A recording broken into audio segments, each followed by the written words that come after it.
जेता जियो बिन सब तेरा। पत्थर मैं जानत उपाय, तां का रिजक आगे कर धरिया। मेरे माधो जी सत संगत मिले सो तरिया। गुर प्रसाद परम पद पाया, सूके काष्ट हरिया रहाओ। जनन पिता लो ਇਹ ਸ਼ਬਦ ਦੇ ਵਿੱਚ ਪਾਠ ਅੰਤਰ ਜਿਹੜਾ ਥੋੜ੍ਹਾ ਜਿਹਾ ਫਰਕ ਹੈ। ਸਾਹਿਬ ਸੱਚੇ ਪਾਤਸ਼ਾਹ ਧੰਨ ਗੁਰੂ ਅਰਜਨ ਦੇਵ ਜੀ ਮਹਾਰਾਜ ਇਸ ਪਾਵਨ ਸ਼ਬਦ ਦੇ ਦੁਆਰਾ ਜੋ ਉਪਦੇਸ਼ ਕਰ ਰਹੇ ਹਨ, ਸਤ ਸੰਗਤ ਦਾ ਬਹੁਤ ਵੱਡਾ ਭਾਰੀ ਮਹਾਤਮ ਗੁਰੂ ਮਹਾਰਾਜ ਜੀ ਬਿਆਨ ਕਰ ਰਹੇ ਹਨ।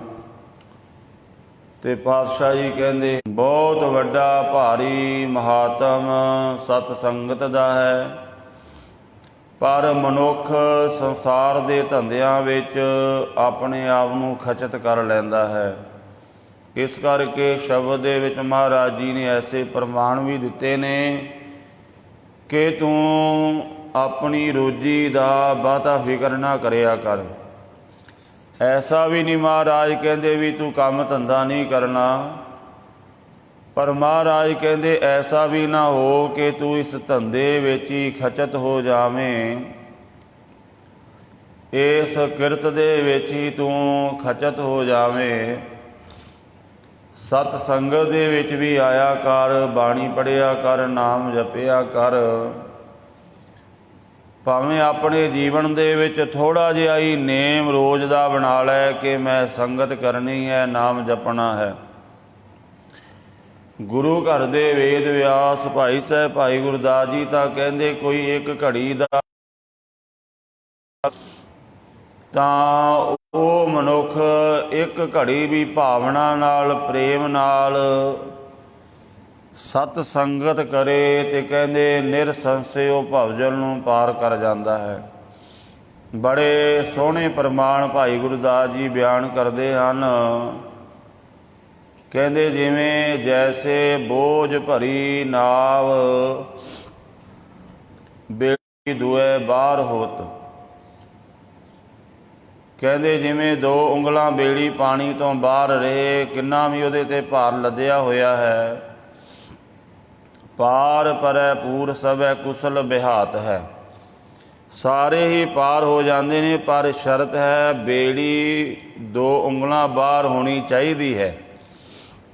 ਭਾਵ ਇਹ ਸੰਸਾਰ ਦੇ ਪਦਾਰਥਾਂ ਦਾ ਪਾਣੀ ਹੈ, ਇਹਦੇ ਵਿੱਚ ਸਾਡੇ ਜੀਵਨ ਦੀ ਬੇੜੀ ਹੈ।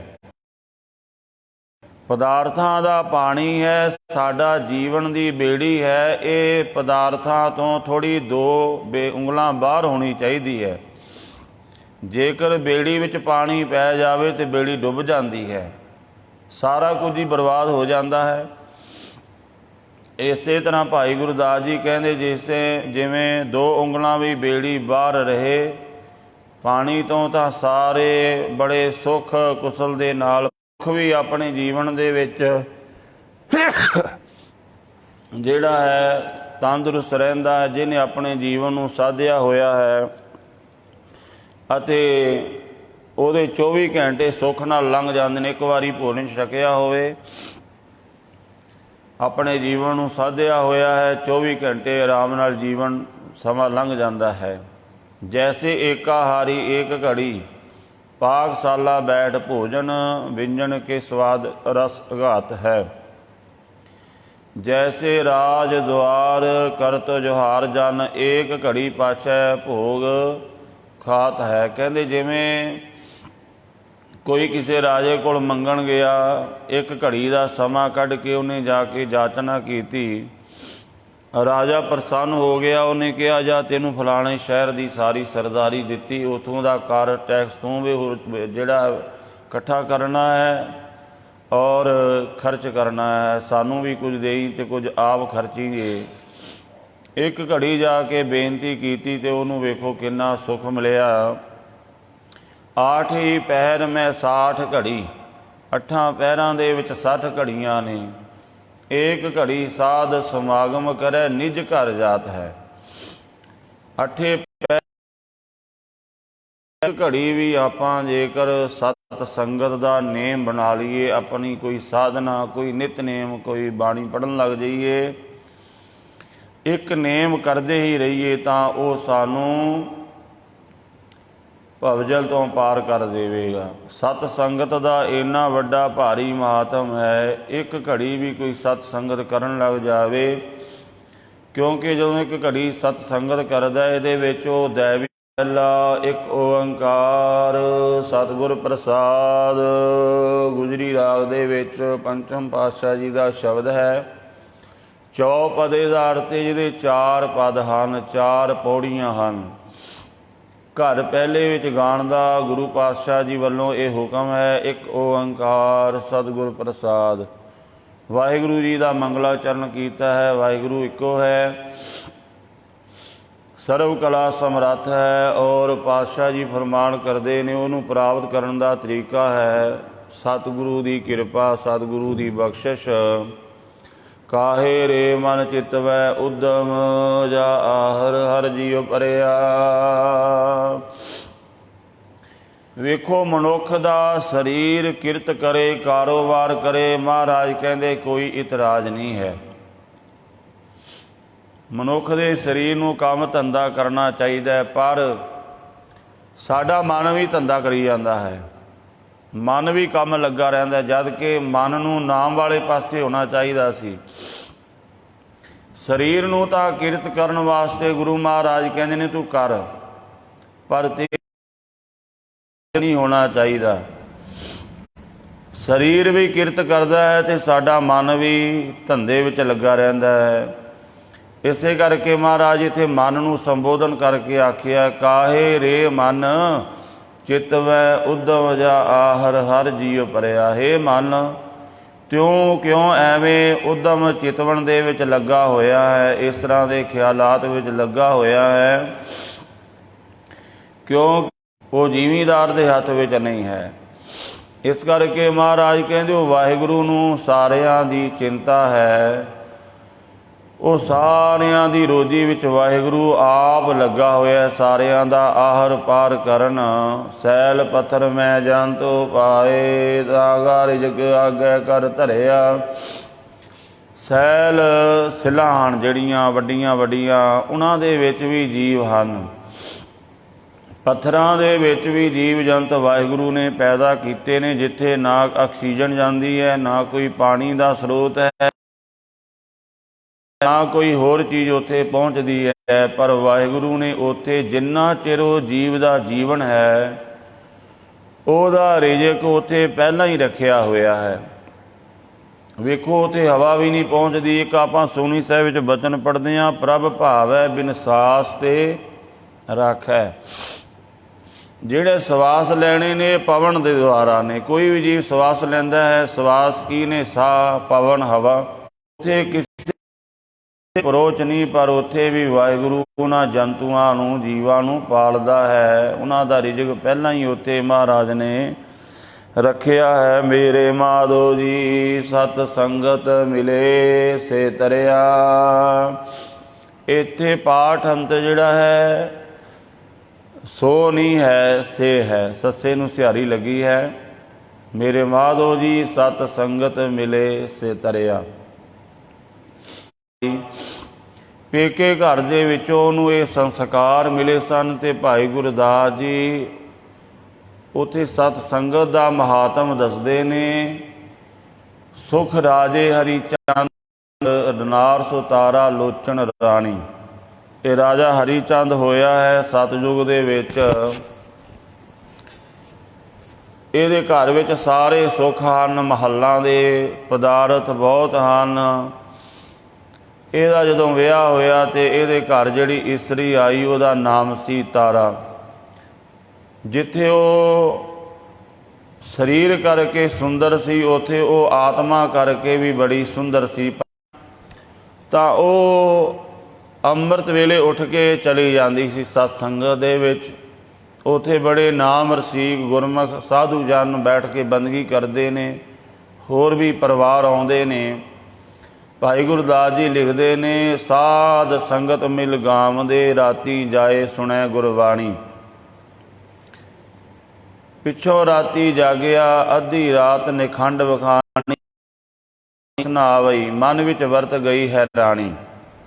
ਕਿਸੇ ਰਾਤ ਰਾਜੇ ਨੂੰ ਜਾਗ ਆ ਗਈ। ਰੋਜ਼ ਨਸ਼ਾ ਕਰਕੇ ਸੌਂ ਜਾਂਦਾ ਸੀ, ਪਰ ਅੱਜ ਕਿਧਰੇ ਇਹਦੀ ਅੱਖ ਖੁੱਲ੍ਹ ਗਈ। ਕੀ ਵੇਖਦਾ ਹੈ, ਪਲੰਗ ਤੇ ਰਾਣੀ ਨਹੀਂ ਹੈ। ਬੜਾ ਮਨ ਵਿੱਚ ਹੈਰਾਨ ਹੋਇਆ, ਦੇਖਿਆ ਆਸੇ ਪਾਸੇ, ਪਰ ਰਾਣੀ ਮਹੱਲਾਂ ਵਿੱਚ ਇਹਨੂੰ ਕਿਤੇ ਨਜ਼ਰ ਨਹੀਂ ਆਈ। ਸੌਂ ਗਿਆ।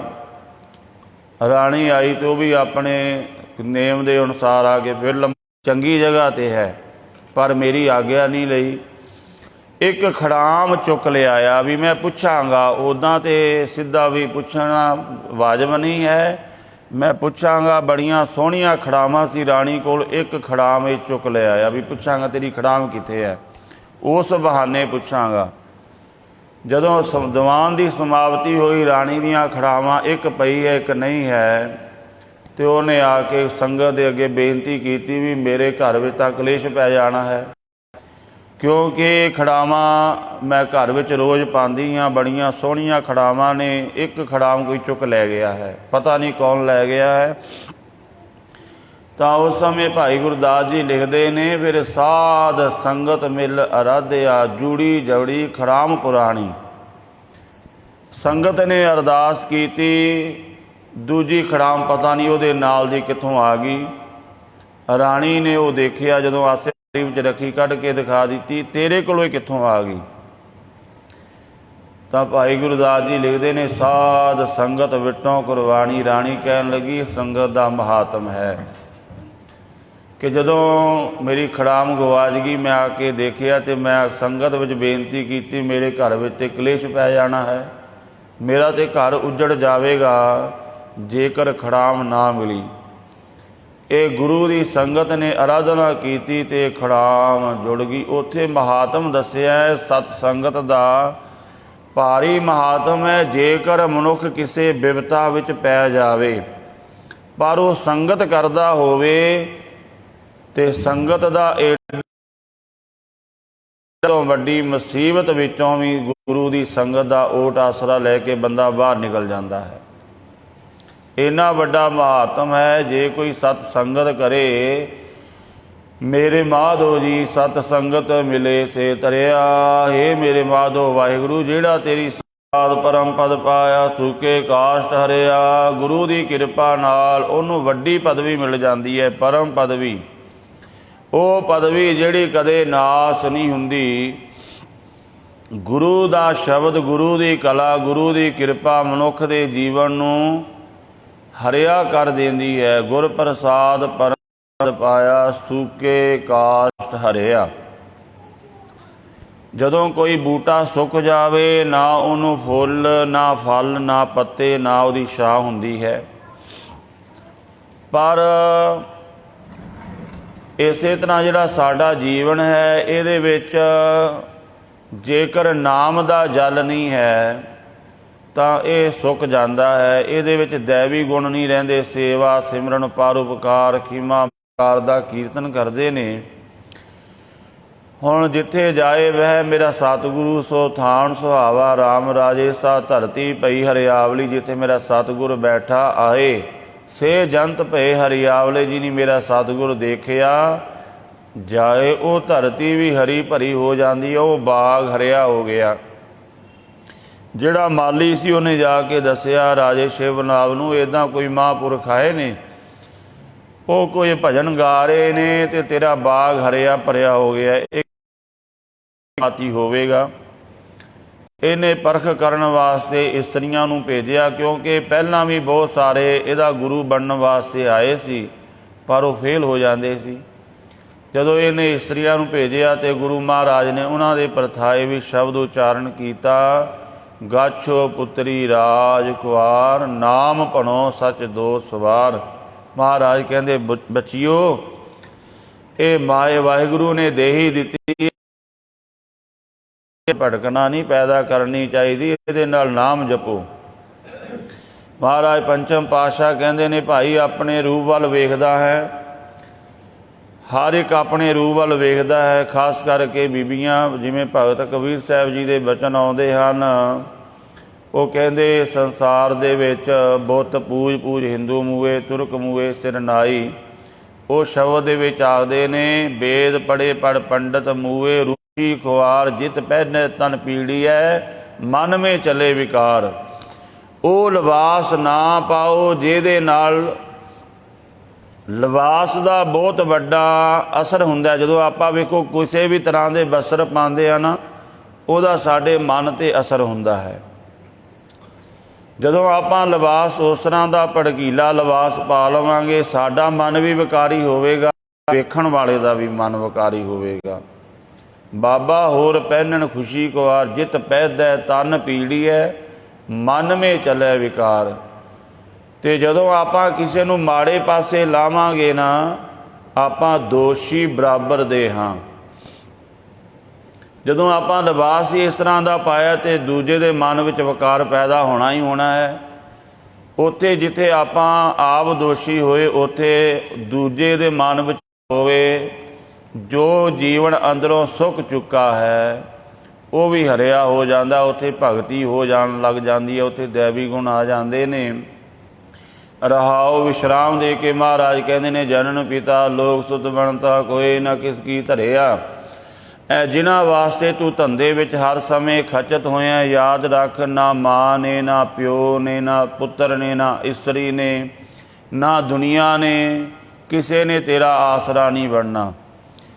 ਸਿਰ ਸਿਰ ਰਿਜਕ ਸੰਭਾਏ ਠਾਕੁਰ ਕਾਹੇ ਮਨ ਭੋ ਕਰਿਆ। ਇਹ ਮਨ ਤੂੰ ਕਿਉਂ ਡਰਦਾ ਹੈ ਕਿ ਪਰਿਵਾਰ ਕਿਵੇਂ ਚੱਲੇਗਾ, ਕਾਰੋਬਾਰ ਕਿਵੇਂ ਚੱਲੇਗਾ? ਤੂੰ ਬੰਦਗੀ ਕਰਿਆ ਕਰ। ਤੇਰਾ ਕੰਮ ਹੈ ਬੰਦਗੀ ਕਰਨਾ। ਸਰੀਰ ਦਾ ਕੰਮ ਹੈ ਧੰਦਾ ਕਰਨਾ, ਮਨ ਦਾ ਕੰਮ ਹੈ ਧਰਮ ਕਮਾਉਣਾ। ਸਰੀਰ ਧੰਦਾ ਕਰੇ ਕੋਈ ਇਤਰਾਜ਼ ਨਹੀਂ, ਪਰ ਮਨ ਧੰਦਾ ਨਾ ਕਰੇ, ਮਨ ਨੇ ਧਰਮ ਕਮਾਉਣਾ ਹੈ। ਮਨ ਤੂੰ ਡਰ ਨਾ, ਤੂੰ ਨਾਮ ਜਪ। ਸਾਰੇ ਜੀਵਾਂ ਦੇ ਸਿਰ ਸਿਰ ਵਾਹਿਗੁਰੂ ਨੇ ਰਿਜ਼ਕ ਲਿਖਿਆ ਹੋਇਆ ਹੈ, ਸਾਰਿਆਂ ਨੂੰ ਰਿਜ਼ਕ ਪਹੁੰਚਾਉਂਦਾ ਹੈ। ਊੜੈ ਊੜ ਆਵੈ ਸਹਿ ਕੋਸਾ ਤਿਸ ਪਾਛੈ ਬਚਰੇ ਸ਼ਰਿਆ। ਵੇਖੋ ਮਹਾਰਾਜ ਨੇ ਪ੍ਰਮਾਣ ਦਿੱਤਾ, ਜਿਹੜੀਆਂ ਕੂੰਜਾਂ ਨੇ ਨਾ, ਉਹ ਜਿਹੜੇ ਬਰਫੀਲੇ ਦੇਸ਼ ਨੇ ਜਿੱਥੇ ਬਰਫ਼ ਪੈਂਦੀ ਹੈ, ਜਦੋਂ ਬਹੁਤ ਸਾਰੀ ਬਰਫ਼ਬਾਰੀ ਹੁੰਦੀ ਹੈ, ਉੱਥੋਂ ਜਿਹੜੀਆਂ ਕੂੰਜਾਂ ਨੇ ਉੱਡ ਕੇ ਨਾ ਦਰਿਆਵਾਂ ਦੇ ਇਲਾਕੇ ਵਿੱਚ ਜਿੱਥੇ ਬਰਫ਼ ਘੱਟ ਪੈਂਦੀ, ਠੰਡ ਹੁੰਦੀ ਆਮ, ਉੱਥੇ ਆ ਜਾਂਦੀਆਂ ਨੇ। ਖਾਸ ਕਰਕੇ ਸਾਈਬੇਰੀਆ ਅਤੇ ਹੋਰ ਮੁਲਕਾਂ 'ਚੋਂ ਜਿਹੜੀਆਂ ਕੂੰਜਾਂ ਨੇ, ਉਹ ਕੱਤਕ ਕੂੰਜਾਂ ਚੇਤ ਡੋ ਕੱਤਕ ਦੇ ਮਹੀਨੇ ਵਿੱਚ ਇੱਧਰ ਆਉਂਦੀਆਂ ਹਨ। ਅਤੇ ਜਦੋਂ ਫਿਰ ਗਰਮੀ ਇੱਧਰ ਉੱਧਰ ਪੈਣ ਲੱਗ ਜਾਂਦੀ, ਫਿਰ ਉੱਧਰ ਚਲੀਆਂ ਜਾਂਦੀਆਂ ਨੇ, ਆਪਣੇ ਬੱਚੇ ਪਿੱਛੇ ਛੱਡ ਆਉਂਦੀਆਂ ਹਨ। ਮਹਾਰਾਜ ਕਹਿੰਦੇ ਦੇਖੋ ਨਾ ਬੱਚਿਆਂ ਨੂੰ ਕੌਣ ਪਾਲਦਾ। ਊੜੈ ਊੜ ਆਵੈ ਸਹਿ ਕੋਸਾ ਤਿਸ ਪਾਛੈ ਬਚਰੇ ਸ਼ਰਿਆ। ਤਿਨ ਉਨ ਕਵਣ ਖਿਲਾਵੈ ਕਵਣ ਜੁਗਾਵੈ ਮਨ ਮੈਂ ਸਿਮਰਨ ਕਰਿਆ। ਉਹਨਾਂ ਨੂੰ ਕੌਣ ਖਿਲਾਉਂਦਾ ਹੈ, ਕੌਣ ਚੋਗਾ ਚੁਗਾਉਂਦਾ ਹੈ? ਕੋਈ ਵੀ ਨਹੀਂ। ਇੱਥੇ ਉਹ ਸਿਮਰਨ ਕਰੀ ਜਾਂਦੀਆਂ ਨੇ, ਉਹਨਾਂ ਬੱਚਿਆਂ ਨੂੰ ਯਾਦ ਕਰੀ ਜਾਂਦੀਆਂ ਨੇ। ਉਹਨਾਂ ਦੇ ਕੀਤੇ ਹੋਏ ਸਿਮਰਨ ਦੁਆਰਾ ਹੀ ਉਹਨਾਂ ਬੱਚਿਆਂ ਦੀ ਪਾਲਣਾ ਹੁੰਦੀ ਹੈ। ਸਿਮਰਨ ਸ਼ਕਤੀ ਬਹੁਤ ਵੱਡੀ ਸ਼ਕਤੀ ਹੈ, ਜੇਕਰ ਕਿਸੇ ਨੂੰ ਕਰਨੀ ਆ ਜਾਵੇ। ਸਭ ਨਿਧਾਨ 10 8 ਸਿਧਾਨ ਠਾਕੁਰ ਕਰ ਤਲ ਧਰਿਆ। ਵਾਹਿਗੁਰੂ ਨੇ 9 ਨਿਧੀਆਂ ਅਤੇ 18 ਸਿੱਧੀਆਂ ਆਪਣੇ ਹੱਥ ਦੀ ਤਲੀ ਉੱਪਰ ਰੱਖੀਆਂ ਹੋਈਆਂ ਨੇ ਕਿ ਕੋਈ ਮੇਰਾ ਭਗਤ ਬਣੇ, ਮੈਂ ਉਸੇ ਵੇਲੇ ਉਹਨੂੰ ਇਹ ਸਾਰੇ ਖਜ਼ਾਨੇ ਦੇ ਦੇਵਾਂਗਾ। ਸਭ ਨਿਧਾਨ 10 8 ਸਿਧਾਨ ਠਾਕੁਰ ਕਰ ਤਲ ਧਰਿਆ। ਕਰ ਨਾਮ ਹੱਥ ਦਾ ਹੈ, ਤਲ ਨਾਮ ਤਲੀ ਦਾ। ਹੱਥ ਦੀ ਤਲੀ ਉੱਪਰ ਰੱਖੀਆਂ ਨੇ। ਕਿਸੇ ਨੇ ਪੁੱਛਿਆ ਜੀ ਕਿਉਂ? ਤਾਂ ਮਹਾਰਾਜ ਕਹਿੰਦੇ ਨੇ ਖਜ਼ਾਨੇ ਵਿੱਚੋਂ ਕੱਢਣ ਲੱਗਿਆਂ ਵੀ ਦੇਰੀ ਲੱਗਦੀ, ਤਾਲਾ ਖੋਲਾਂਗੇ ਫਿਰ ਜਾ ਕੇ ਕੱਢਾਂਗੇ। ਵਾਹਿਗੁਰੂ ਨੇ ਖਜ਼ਾਨੇ ਸਾਰੇ ਆਪਣੇ ਹੱਥ ਦੀ ਤਲੀ 'ਤੇ ਰੱਖੇ ਨੇ। ਕੋਈ ਮੇਰੇ ਕੋਲ ਆਵੇ, ਉਸੇ ਵੇਲੇ ਉਹਨੂੰ ਸਾਰੀਆਂ ਦੌਲਤਾਂ ਦੇ ਦੇਵਾਂਗਾ। ਜਨ ਨਾਨਕ ਬਲ ਬਲ ਸਦ ਬਲ ਜਾਈਐ ਤੇਰਾ ਅੰਤ ਨਾ ਪਾਰਾ ਵਰਿਆ। ਇਸ ਕਰਕੇ ਮਹਾਰਾਜ ਕਹਿੰਦੇ ਜਿਹੜੇ ਸੇਵਕ ਨੇ ਉਹ ਸਦਾ ਵਾਹਿਗੁਰੂ ਤੋਂ ਕੁਰਬਾਨ ਜਾਂਦੇ ਨੇ, ਸਦਕੇ ਜਾਂਦੇ ਨੇ। ਸਦਾ ਉਸ ਵਾਹਿਗੁਰੂ ਤੋਂ ਬਲਿਹਾਰ ਜਾਈਏ। ਹੇ ਵਾਹਿਗੁਰੂ, ਤੇਰੇ ਪਾਰਾਵਾਰ ਦਾ ਕੋਈ ਅੰਤ ਨਹੀਂ ਹੈ, ਕਿਸੇ ਵੀ ਤਰ੍ਹਾਂ ਤੇਰਾ ਕੋਈ ਅੰਤ ਨਹੀਂ ਲੈ ਸਕਦਾ। ਸਤਿਗੁਰੂ ਜੀ ਮਹਿਰਾਮਤ ਕਰਨ, ਸਤਿਗੁਰੂ ਦੇ ਅੰਮ੍ਰਿਤ ਬਚਨਾਂ ਨੂੰ ਕਮਾਈਏ, ਬਾਣੀ ਬਾਣੇ ਦੇ ਧਾਰਨੀ ਹੋਈਏ। ਹੋਈਆਂ ਭੁੱਲਾਂ ਦੀ ਖਿਮਾ ਜੀ। ਵਾਹਿਗੁਰੂ ਜੀ ਕਾ ਖਾਲਸਾ, ਵਾਹਿਗੁਰੂ ਜੀ ਕੀ ਫਤਿਹ।